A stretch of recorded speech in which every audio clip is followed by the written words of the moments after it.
For a long time, I don't think that religion was a hot topic in human rights law at all. Religion was seen by lawyers as a constitutional question. But nowadays, these historical compromises are being put to the test by new religions, new in Europe. Good evening and welcome to Europe House, the home of the European Parliament in London. The topic of our event this evening is a rather different aspect of human rights, namely religious freedoms. In Eastern Europe, they're rediscovering freedom of religion, whereas in Western Europe, the conversation is more often about freedom from religion. Should we allow religion into the public space?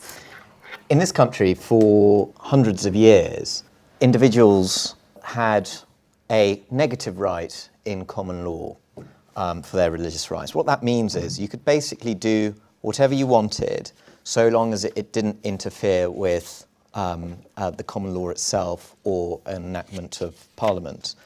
That all changed in October 2000, the coming into force of the Human Rights Act, which brought with it Article 9 of the European Convention on Human Rights. It hasn't resolved all conflicts, has it? There are still conflicts that are sparked. I think there was an expectation that overnight everything was going to change in this country.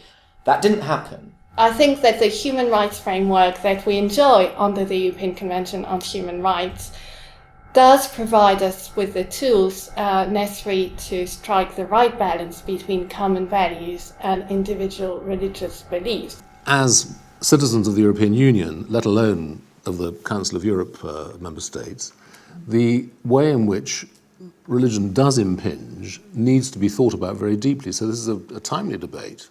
The protection for religious rights doesn't sit on some island by itself. The way it's protected is it's protected side by side with the right to thought, belief, conscience. So there is a right to freedom of religion sitting beside a right to freedom from religion. We're talking about the European Court of Human Rights, which is a body of the the Council of Europe, the post-war entity created to develop a new form of European collaboration. What do I think of the SS case in which the European Court of Human Rights last July decided that the French burqa ban did not violate any convention rights?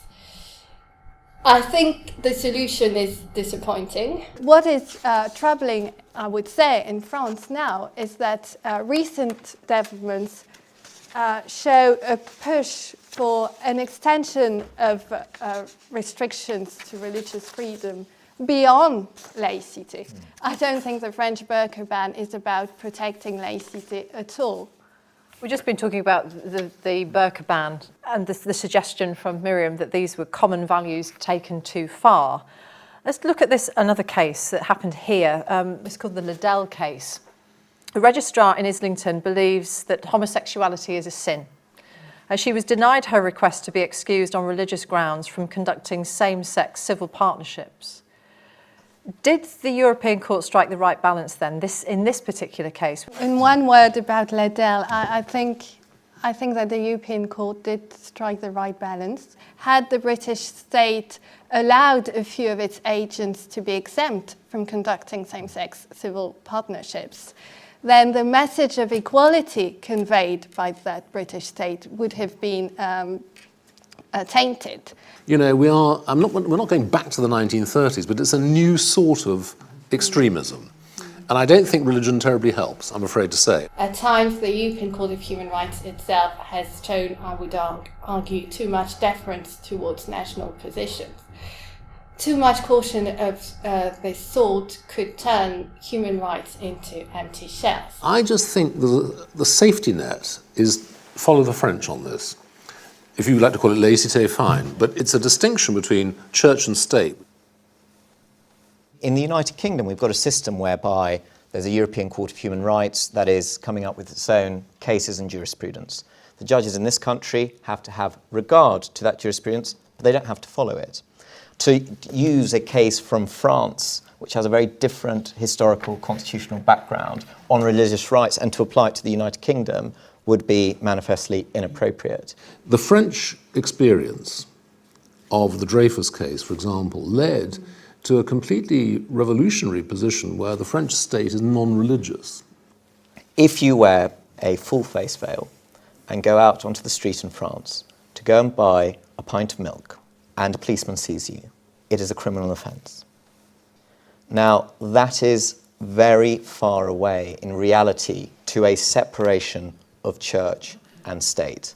Catriona, can I come to you and ask you how that ban was viewed by the Muslim groups that are part of your faith network? They thought of it as an anti-Muslim measure, actually, and I probably agree with them. The legal basis for the solution, this notion of living together, is dangerous for human rights protection.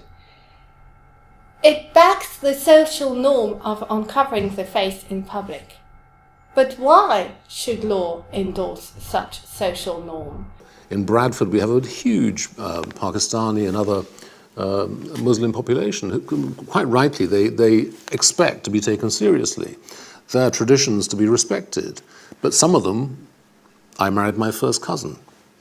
You know, a lot of people in Bradford marry their first cousins. It's not a very good thing to do.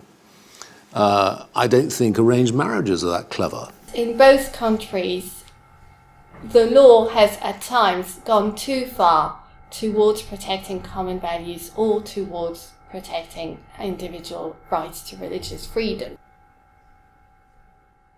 If you believe in a religion or another thought system, often the corollary of that is that your manifestation of those beliefs will affect your day-to-day existence. Some banal examples. Perhaps it might affect how you choose to dress.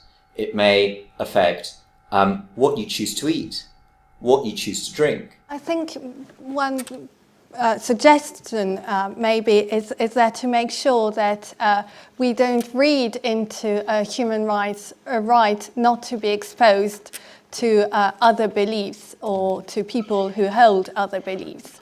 That's why I was particularly against the French burqa ban. There are some people who feel that if the Pope goes to the European Parliament, you need to have a humanist speaker, the Grand Mufti of Jerusalem, or, you know, so it goes on.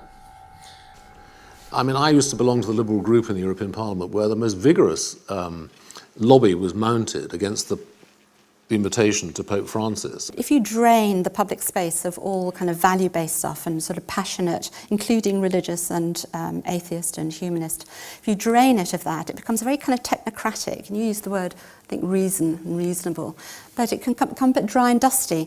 So I would say that we need the Pope. I would be, have more Pope-type people in addressing the European Parliament rather than fewer. Can I be myself in living in London? Can I be fully Muslim? Can I be fully Jewish? Can I be fully Christian? Can I be fully atheist living in London?